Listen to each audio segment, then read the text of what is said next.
Saben, estoy un poco alto, pero voy a tratar de no gritarles. Eh, este, yo le doy gracias al Señor porque cada uno de ustedes está aquí. Y como muchas veces le digo, yo estoy convencido de que aunque nadie les obligó a venir, ustedes decidieron venir.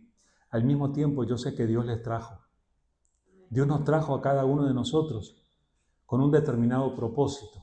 Pero al mismo tiempo yo estaba reflexionando en esto de que ustedes no necesitan solamente que les hablen de Dios.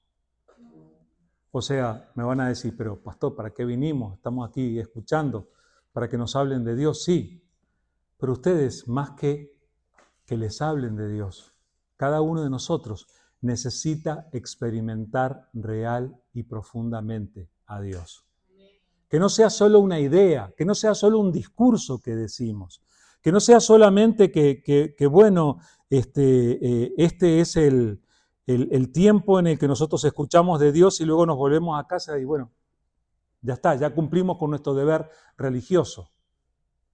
Si nos quedamos solamente con eso, vamos a perdernos mucho, porque Dios tiene una preciosa obra para hacer en nosotros que es tremendamente real. Cuando venimos y hablamos de Dios, cuando venimos y abrimos la Biblia y leemos lo que está escrito allí, nos exponemos a una experiencia auténtica y real. Ahora, ¿en quiénes obra Dios? Hay veces que nosotros tenemos el concepto de que Dios obra en personas muy especiales. Y casi siempre esas personas muy especiales no son como yo. No, claro, si Dios obra, por ejemplo, yo me pongo a mirar los personajes de la Biblia. Moisés, qué grande que era Moisés. Y el profeta Eliseo, me estaban hablando de Eliseo esta semana, el estudio bíblico estuvo intenso con Eliseo. Qué tremendo Eliseo, pero eran muy especiales. ¿Saben?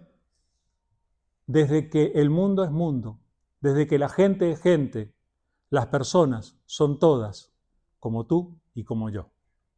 Eso quiere decir que todos tenemos nuestras virtudes. No siempre te gusta que te lo digan, pero también todos tenemos nuestros defectos. Cometemos nuestros errores. Y miren, hay veces que podemos ver que hay personas que están en tremenda posición. Imaginen Elon Musk. Tiene una influencia tremenda por los medios de comunicación, que manda cohetes al espacio, que pone satélites y que la internet. ¿Sabe una cosa? Elon Musk tiene que ir de vez en cuando al baño, como usted. Elon Musk necesita tomar agüita, como usted. Necesita respirar oxígeno, como cada uno de nosotros. ¿Y saben una cosa más? También comete errores, como usted y como yo. Ahora, a mí me encanta venir a la Biblia y encontrar las historias que están en la Biblia, porque la Biblia es absolutamente honesta en cuanto a los personajes. Les hablé de Eliseo, les hablé de Moisés. La Biblia está llena de diferentes personajes que vivieron historias en las que se relacionaron con Dios. Pero la Biblia es inmensamente honesta al mostrarnos que sus personajes fueron como nosotros. Cometieron errores, mintieron, defraudaron, quebrantaron promesas y cuantas otras cosas más. Y sin embargo, se encontraron con Dios y Dios obró en ellos. Eso es lo que a mí me da la convicción de que el verdadero Dios, el creador del universo, también ha querido encontrarse con nosotros, porque estos de los que nos habla la Biblia son así como nosotros. Y Él quiere darnos una experiencia real con Dios. Ahora, a lo largo de este tiempo, de este servicio, nos hemos dirigido a Dios en oración ya como 3 veces. Le hemos dirigido la palabra a Dios, hemos hablado con Él, ¿verdad? Pero ustedes saben que esto es algo que uno tiene que hacer personalmente también, ¿verdad? No alcanza con que ustedes vengan acá y el pastor o el hermano Everardo oren por ustedes o oren por todos, sino que cada uno de nosotros tiene que tener ese encuentro personal con Dios. ¿Lo saben, verdad? O sea, ¿de qué sirve venir y bueno, escuché las oraciones y qué lindo que oraron y todo? Pero si tú no oras, ¿dónde está tu relación verdadera con Dios? Espero que del tiempo que pasamos reflexionando en la palabra hoy, podamos encontrar la verdad de que necesitamos encontrarnos verdaderamente con Dios personalmente. Y vamos a verlo eso en personas que cometieron errores y que tuvieron defectos, así como tenemos nosotros. Así que quiero pedirles que me acompañen a examinar un poco esta historia que está en el primer libro de Samuel, en el Antiguo Testamento. Primera de Samuel, capítulo 1. Y voy a leer, para empezar, los versículos 1 y 2. Primera de Samuel 1, 1 y 2. Dice: Hubo un varón de Ramataim, de Sofim, del monte de Efraín, que se llamaba Elcana, hijo de Jeroam, hijo de Eliú, hijo de Toú, hijo de Sul, efrateo. Y tenía él 2 mujeres. El hombre de una era Ana y el de la otra Penina. Y Penina tenía hijos, mas Ana no los tenía. Vamos a parar por ahí un momento. ¿Ustedes escucharon lo que yo leí? O sea, estoy leyendo la Biblia, ¿verdad? Y estamos hablando de un hombre que tenía 2 mujeres. Bueno, ahí yo he escuchado algunos, ¿para qué voy a leer la Biblia? Está lleno de cosas de esas que me confunden. ¿Cómo me van a hablar de alguien que tiene 2 esposas? Vamos a ser honestos. ¿Ustedes no han sabido de algunas personas hoy en día que, ¿cómo decirlo? O sea, esto de que haya señores que quieran tener más de una señora no es moderno. Y resulta que aquí nos lo presenta, además nos presenta toda la línea familiar, hijo de este, hijo del otro, y todavía efrateo, quiere decir que era de Belén. ¿Saben quién nació en Belén, verdad? Belén Efrata era la ciudad de David y la ciudad donde nació Jesús. Bueno, de ese lugar era este señor Elcana, y Elcana, ¿saben qué? Tenía una familia disfuncional. ¿Ustedes saben lo que es una familia disfuncional? Una familia disfuncional es una familia donde las relaciones tienen algunos defectos que de alguna manera terminan lastimando a sus integrantes. Eso es una familia disfuncional. La familia tendría que ser un lugar donde nos sentimos edificados, fortalecidos, donde crecemos y maduramos sanamente, pero hay veces que se producen defectos de relación y eso pasa y eso pasó también en el pasado. La palabra del Señor no justifica a Elcana por tener 2 mujeres. Voy a aclararle a los varones aquí presentes, señores, no tomen este pasaje como una excusa de salir de acá y decir, mira, voy a buscar una más porque tengo una sola. No hagan eso. Por esto dejará el hombre a su padre y a su madre y se unirá a su mujer. Y serán los 2, hombre y mujer, una sola carne. Eso dice la palabra. Pero a lo largo de la historia han habido situaciones e incluso comunidades, sociedades, que le dieron cierta tolerancia a esto. Oigan, hoy en día el adulterio no es algo tan fuera de lo común en nuestra sociedad, ¿o sí? Inclusive se habla de parejas que tienen una relación abierta. Por favor. Entonces, lo que pasa es que encontramos en la Biblia personas con defectos como nosotros tenemos defectos. De esto se trata. Ahora, el hecho de que estas personas tengan defectos no impidió que Dios los integrara a su proyecto, a su plan, y que obrara en ellos. Ahora vamos a ver lo que Dios hizo en la familia de Elcana. Y dice aquí que tenía dos mujeres. Una se llamaba Penina y la otra se llamaba Ana.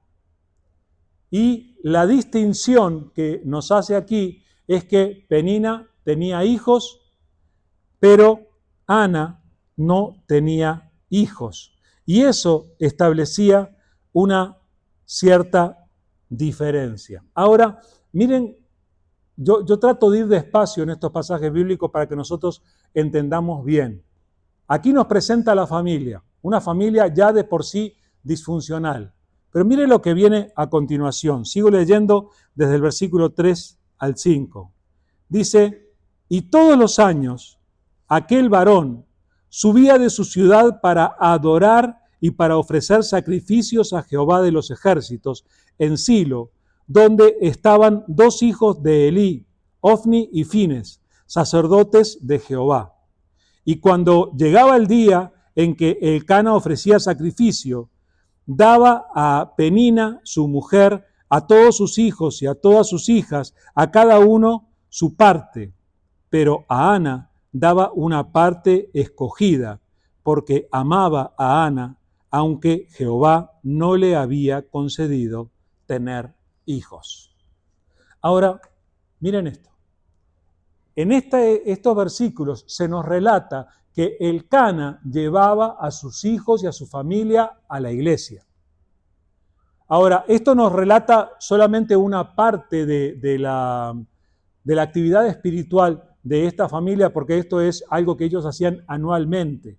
Seguramente a lo largo del año tenían otros momentos en los que buscaban a Dios, que tal vez adoraban a Dios, tal vez oraban a Dios, tenían esos otros momentos, pero una vez al año asistían a este lugar donde ofrecían sus sacrificios y la costumbre era que se hiciera un banquete celebrando delante de Dios. Y miren este hombre, el hombre de las dos mujeres. Sin embargo, a pesar de sus errores, buscaba a Dios. Y no solamente eso, hacía algo que no todos los hombres hacemos.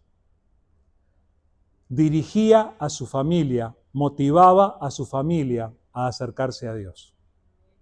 Se ganó de alguna manera mi respeto, Elcana, porque se acerca personalmente a Dios y anima a su familia a acercarse a Dios. Que Dios nos ayude a cada uno de nosotros, hombres y mujeres, a poder tener esta carga e influenciar sobre nuestras familias para que personalmente y como familia nos acerquemos a Dios. Pero aquí lo tenemos a él cada año, y esto era bastante común, lo vamos a ver en el Antiguo Testamento. Las personas se desplazaban para encontrarse con Dios en un lugar en el que reconocían que Dios era adorado. Entonces a veces viajaban para hacerlo. Gracias a Dios, hoy ustedes tuvieron que hacer un viaje pequeño para llegar aquí, ¿verdad? Y podemos alegrarnos de que no tenemos que andar una gran distancia para acercarnos a Dios. Pero miren, él se acerca a Dios y celebra sacrificios para adorar a Dios, para ponerse a cuentas con Dios y vive este banquete con su familia en la presencia de Dios. Era un día de fiesta para la familia porque venían a acercarse a Dios y la familia ya sabía, esto lo hacían cada año. Ahora, el relato nos cuenta que él le daba a cada miembro de la familia algo para ese banquete. Repartía a sus hijos, a sus hijas, a su esposa Penina, pero a su esposa Ana dice que le daba una parte especial, una parte escogida. Y el relato nos dice que él la amaba a Ana. ¿Y vieron cómo lo dice? Aunque Jehová no le había concedido tener hijos. Ana no tenía hijos, pero el pasaje nos dice que no fue por voluntad de ella, no fue que ella no quiso tener hijos. Dios intervino. Hasta ese momento Dios no le permitió tener hijos. Ahora, ustedes saben que han habido a lo largo de la historia sociedades en que esto de tener hijos era muy importante para la mujer. Había sociedades, y esta era una de ellas, en las que una mujer que no tenía hijos era como que no contaba con el respaldo o la bendición de Dios. Se le decía, Dios no le ha bendecido con tener hijos. Entonces, de alguna manera, Ana ya se sentía un poco diferente. Pero de alguna manera también su esposo procuraba atenderla y que ella, a pesar de no tener hijos, pudiera experimentar su amor. Elcana decía, tú no eres menos por no tener hijos, tienes una parte escogida en este banquete que vamos a tener. De alguna manera procuraba hacer un aporte bueno a la relación familiar. Bueno, él lo hacía. Pero ¿qué pasa? Sigo leyendo, del versículo 6 en adelante. Y su rival, no lo dice en este versículo, pero se llamaba Penina, y su rival la irritaba, enojándola y entristeciéndola, porque Jehová no le había concedido tener hijos. Así hacía cada año cuando subía a la casa de Jehová, la irritaba así, por lo cual Ana lloraba y no comía. Y Elcana, su marido, le dijo, Ana, ¿por qué lloras? ¿Por qué no comes? ¿Y por qué está afligido tu corazón? ¿No te soy yo mejor que 10 hijos? Bueno, se ve que los varones, los hombres a lo largo de la historia, no hemos sabido muy bien a veces cómo enfrentar las emociones de nuestras esposas. Yo me imagino a Elcana recibiendo un chanclazo por esto, porque ay. Pero fíjense cómo se daba la situación. Nos estaba diciendo el pasaje que venían y celebraban el sacrificio a Dios, adoraban a Dios, tenían el banquete familiar delante de la presencia de Dios. Elcana le repartía a cada uno y le daba una parte especial a Ana para que ella no se sintiera tan mal y le trataba de mostrar su amor. Pero dice, el versículo 6 dice directamente, su rival. ¿Puede pasar en una familia que haya rivales? Aquí estamos hablando de rivales entre dos esposas de un mismo hombre, ¿verdad? Pero de las rivalidades más grandes que yo he visto, casi siempre ha sido entre hermanos. Los hermanos pueden ser los más unidos, pero al mismo tiempo puede haber muchísima rivalidad. Pero en una familia, de diferente manera, a veces entre primos, a veces entre tíos, quién sabe con qué relación, pueden ocurrir este tipo de cosas. Y aquí habla de una rivalidad. Yo no sé cuáles han sido tus experiencias, pero a lo largo de la vida nosotros podemos encontrar rivales. Y podemos encontrar personas que nos van a querer hacer sentir mal. ¿Y cuál era la situación? Dice que la rival, ¿qué hacía? Irritaba a Ana, la enojaba, la entristecía. Ustedes se imaginan un poco esta situación. ¿Por qué la entristecía? Porque Jehová no le había concedido tener hijos. ¿Ustedes se imaginan la situación? Penina andaba así, con uno aquí y otro de la mano, mirando con desprecio a Ana, como diciendo, tú no tienes nada. Mira yo, llenita de hijos, aquí estoy. Puede ser que haya personas a veces que se tomen el trabajo voluntariamente de procurar entristecer a otros. Sí los hay, pues. Y nosotros puede ser que conozcamos. Y hay algunos que nos han querido hacer enojar por gusto. Sí ha pasado. Sabiendo que algo nos cae mal, que algo nos duele, pueden haber usado eso mismo. simplemente para hacer daño. Y esa era la situación de Penina. Penina tenía hijos y presumía de la gran mamá que era, mientras aquella otra no tenía nada. Y el relato nos dice una y otra vez que no era porque Ana no hubiera querido, sino porque Dios no le había concedido. Entonces, era el momento del banquete, era el momento de festejar, era el momento de ir al restaurante y comer bien rico. Y Ana estaba tan quebrantada, estaba tan angustiada por la situación que no comía. Ana, come, mira qué rico esto. No, no quiero. Y estaba llorando. Entonces el Cana quiso ayudar. Vamos a reconocerle, hermanas queridas, cuando el esposo viene y le dice algo lindo, traten de aceptarlo. Hay veces que nos equivocamos en la palabra, como el Cana. Ana querida, ¿no te soy yo mejor que 10 hijos? Pues no, no es lo mismo. Ana se lo diría con toda claridad, no era lo mismo. Y ella se seguía sintiendo triste, angustiada, enojada, limitada por lo que estaba pasando. ¿Alguna vez alguna tristeza te quitó el apetito?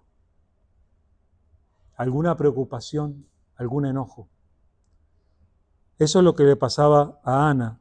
Y la buena parte es que ella encontró la mejor manera de solucionar su problema. Pero antes de eso, yo quiero que ustedes miren, porque estas son personas con errores, es una familia con errores, y sin embargo, Dios eligió esta familia para incluirla dentro de su plan.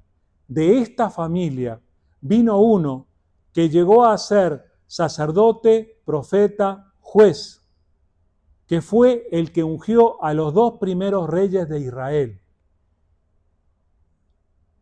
Y fue como resultado de esta situación. Pero miren lo que sucedió. Estoy leyendo versículo 9. Después que sucedió esto, que el Cana quiso arreglar, quiso alentarla. En el versículo 9 dice, y se levantó Ana después que hubo comido y bebido en Silo, y mientras el sacerdote Elí estaba sentado en una silla junto a un pilar del templo de Jehová. Ella, con amargura de alma, oró a Jehová y lloró abundantemente.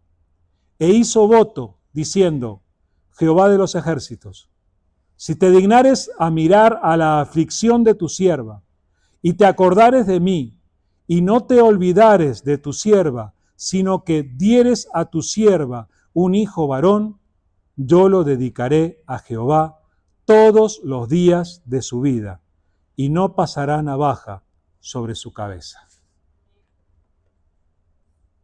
¿Qué haces tú cuando la angustia te cierra la garganta? ¿Qué haces tú en esas ocasiones en que casi es inevitable llorar? Porque las cosas no están bien, porque hay cosas que te entristecen. Hay veces que nosotros pensamos, ay, bueno, Dios no me está ayudando porque me está pasando esto. En este caso, Dios estaba desarrollando su plan y Dios estaba listo para escuchar esto que ocurrió.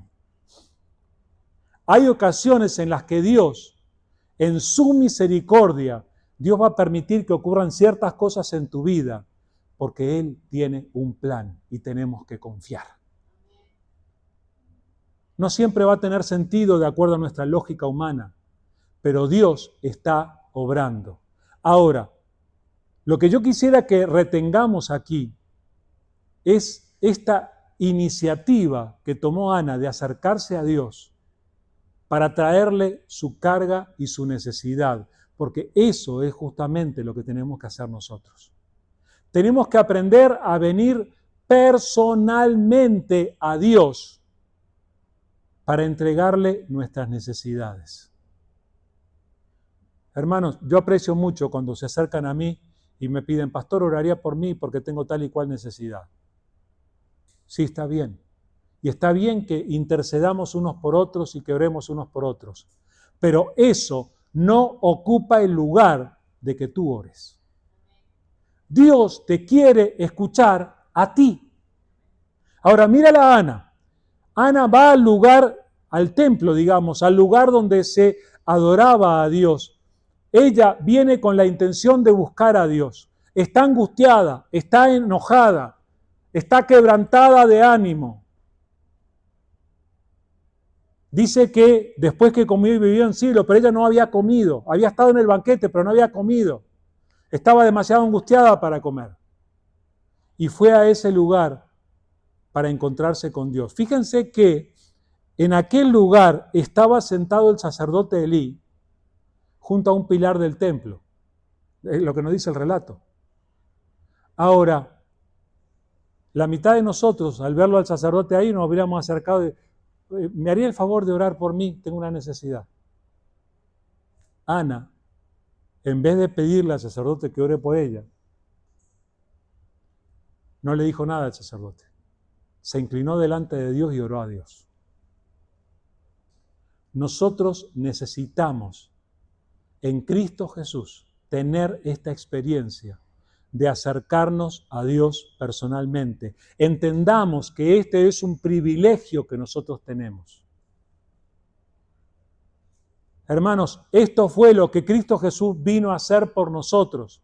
Cuando Cristo Jesús murió en aquella cruz, pagó el precio por nuestros pecados para que nosotros estuviéramos reconciliados con Dios y para que ahora pudiésemos encontrarnos personalmente con Dios, para que podamos dirigirnos a Dios y llamarle Padre. Esto es algo que no podíamos hacer si Cristo Jesús no hubiera muerto por nosotros y si nosotros no lo hubiésemos aceptado como nuestro Salvador. Pero ahora nosotros podemos venir y decirle, Padre, aquí estoy. Eso necesitas hacer personalmente.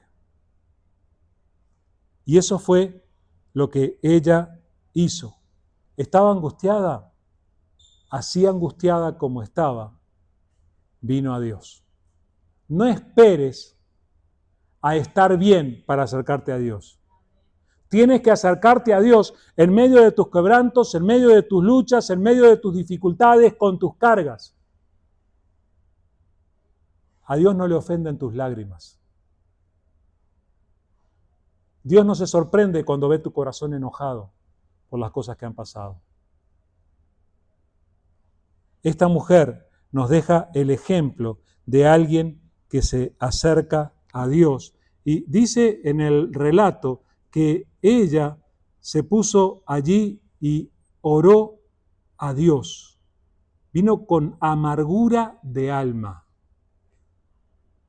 Esas son cosas que nos pasan a nosotros también.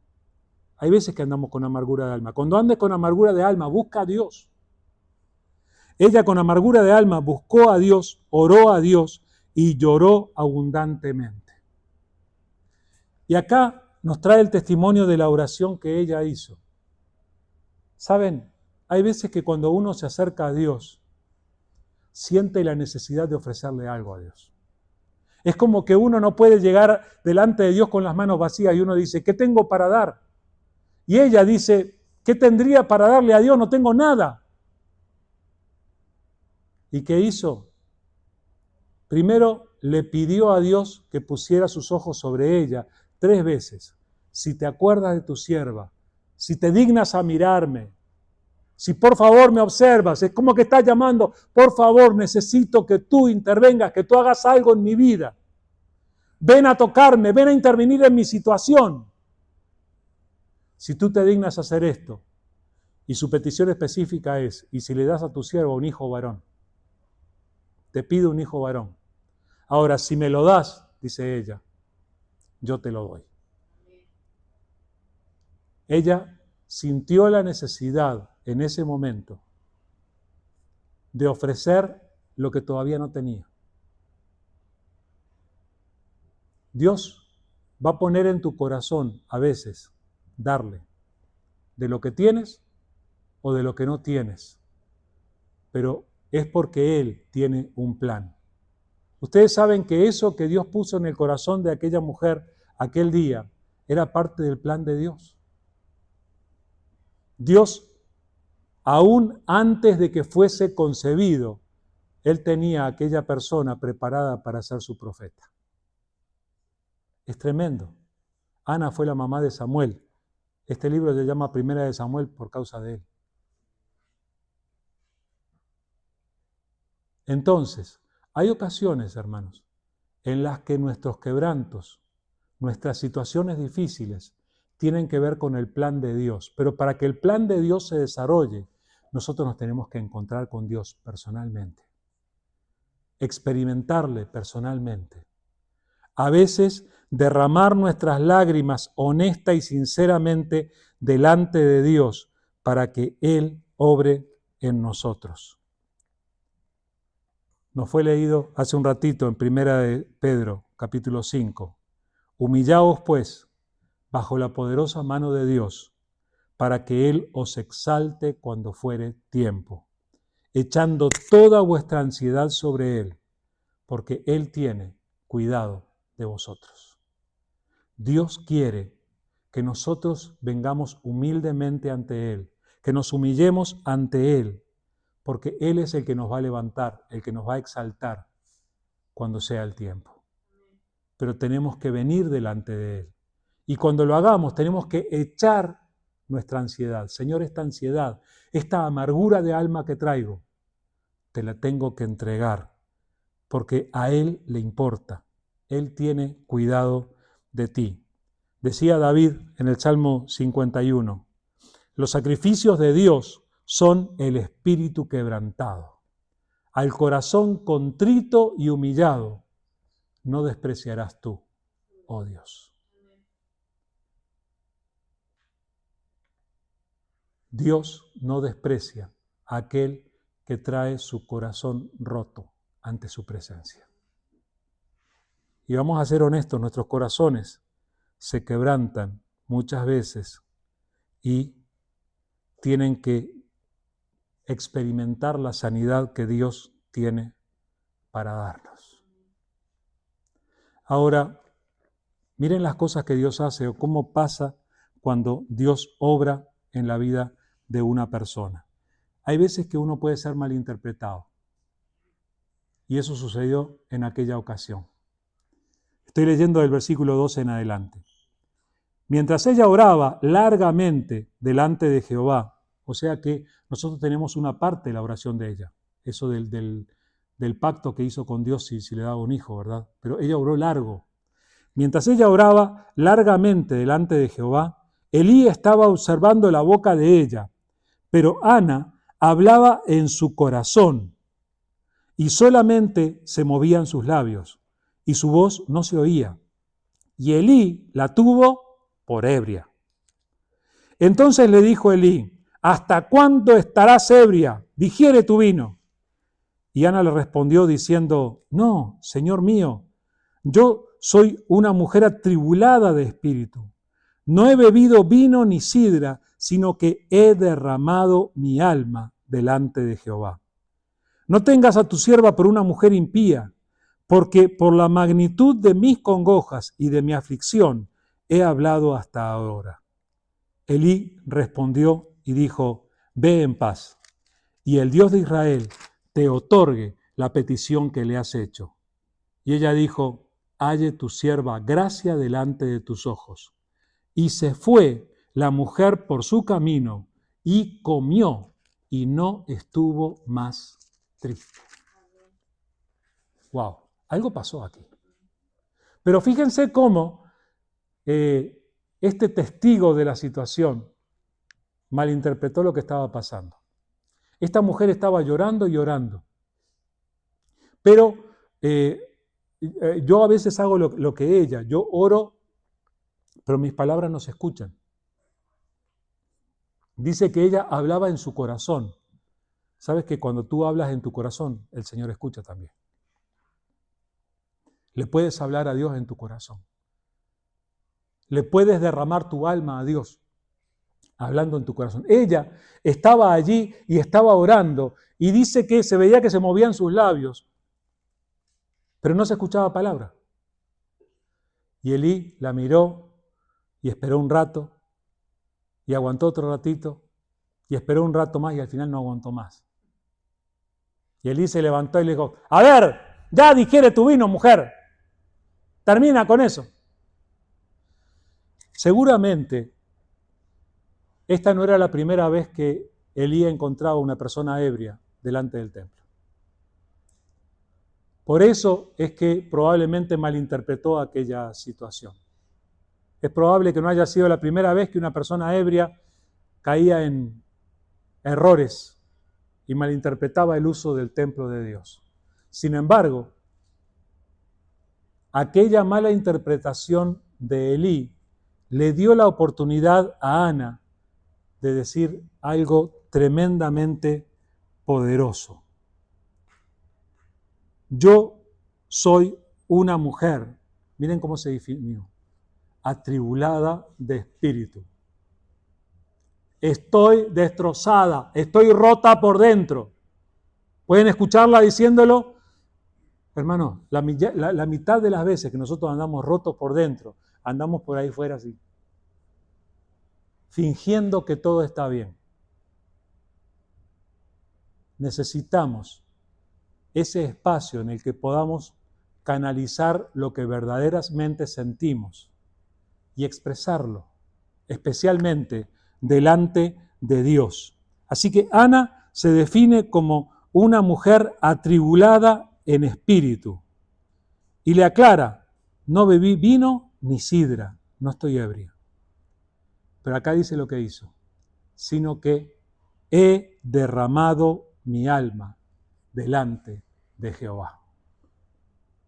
Bueno, ahí tienes la definición de lo que tú necesitas experimentar delante de Dios. Necesitas derramar tu alma.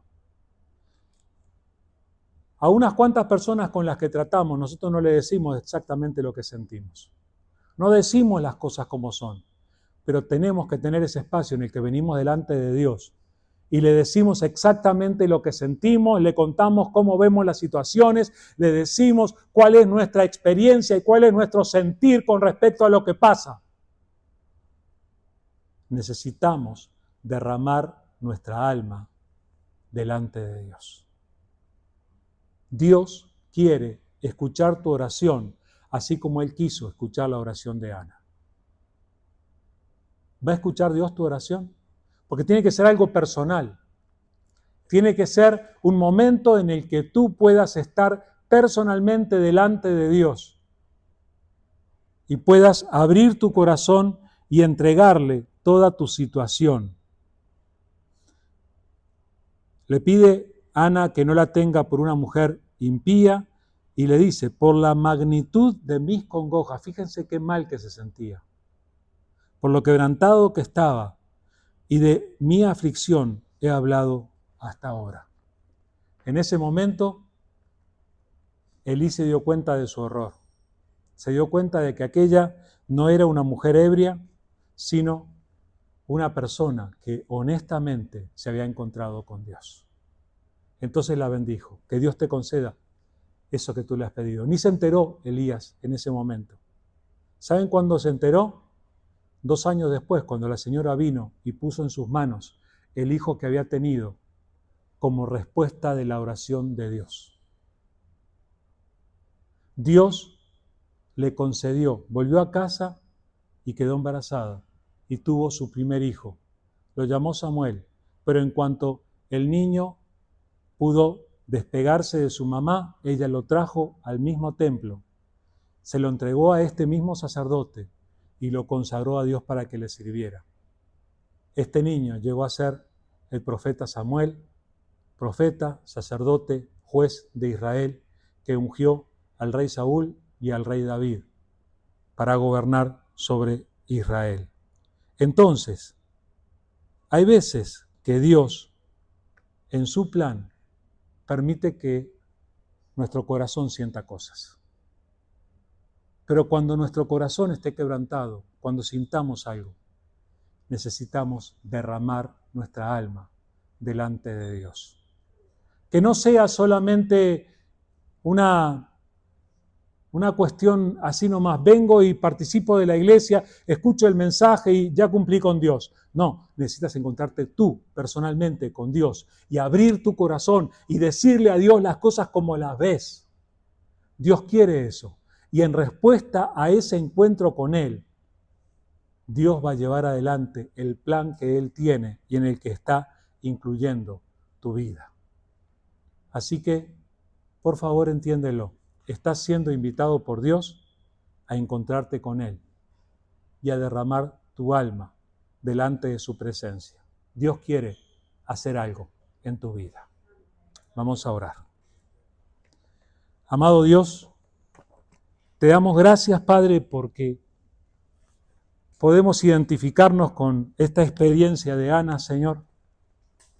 Gracias, Padre, porque tú obraste en la vida de ella y tú aún, nos damos cuenta al leer tu palabra, que tú aún preparaste aquel momento para desarrollar el plan que tú tenías.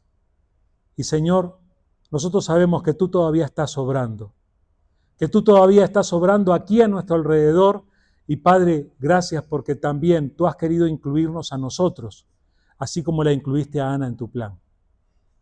Señor, queremos tomar el ejemplo de ella y queremos aprender a venir delante de ti personalmente, a entregarte nuestras cargas, a abrir nuestro corazón y a dejar que tú obres en nosotros.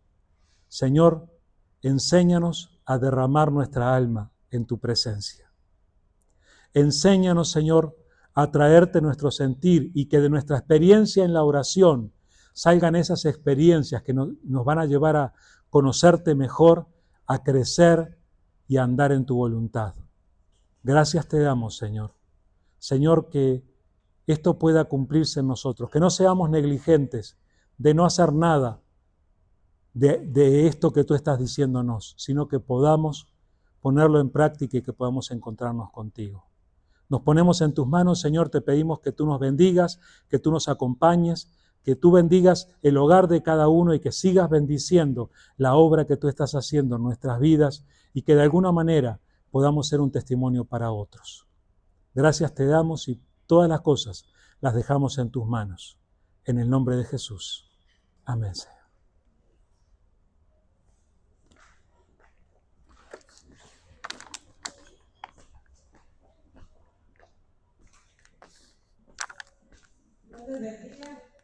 No se me vayan ni de los anuncios. Para esta semana, miércoles a las 6 de la tarde tenemos estudio bíblico. No faltemos. Y viernes tenemos servicio de oración. ¿O no? Sí. No, pero quería aclarar que el miércoles los americanos se toman spring break, entonces no van a estar ellos. Nosotros sí. Nosotros vamos a tener nuestro estudio, pero tengan en cuenta que no, jóvenes y niños no van a estar, entonces pero nosotros vamos a estudiar la Biblia, entonces hagan la tarea y estén el miércoles a las 6. Estudio bíblico a las 6 de la tarde, miércoles, viernes servicio de oración a las 6, domingo estudio bíblico a las 9 de la mañana, a las 10:15 servicio general. Que Dios los bendiga.